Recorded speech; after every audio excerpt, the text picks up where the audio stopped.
It's given that the acceleration of a particle at time t greater than or equals to 0 is given by this particular vector valued function.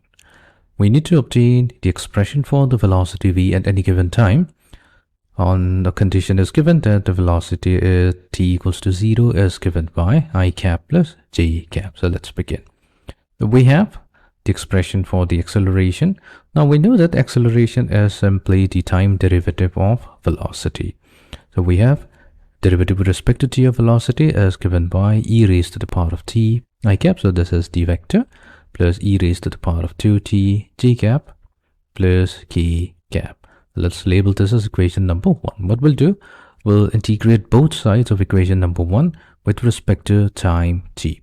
So that means we'll have velocity v vector that will be equals to integration of e raised to the power of t dt. So what we're going to do, we're going to integrate term by term.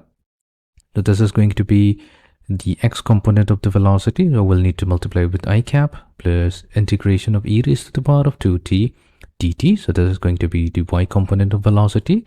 We'll multiply it to j cap plus integration of, so the coefficient of k cap is 1. So we have 1 times dt. So this is going to be the z component of velocity multiplied to k cap. Now let's find out the value of the integrals. So we have integration of the exponential function is the function itself. So we have e raised to the power of t I cap plus integration of e raised to the power of 2t will be half e raised to the power of 2t j cap plus integration of 1 dt, that will be t k cap. So this is the value of our velocity, but we know that whenever we perform an integration, we also need to add the constant of integration. So let's call it c. Now here, this is going to be a constant vector. The reason is very simple. If we look at the left hand side, we have a vector, which is our velocity vector. And on the right hand side, we have 3 terms, which are vector. So that means in order for this particular equation to hold, all the terms on the right hand side must be vector. So that means c must be a vector. Right. Now let's try to find the value of this particular constant c. And for this, we are going to use the fact that the velocity of the particle calculated at t equals to 0. So this is given that this value is equals to I cap plus j cap. This will be equals to, so this velocity, which is given by equation number 2, but we're going to calculate it t equals to 0. So that means this will be e raised to the power of 0 I cap plus half times e raised to the power of 0 j cap plus 0 times k cap plus c vector. Or that means we have I cap plus j cap equals to I cap plus half j cap. We do not have any 0 k cap, so plus vector c.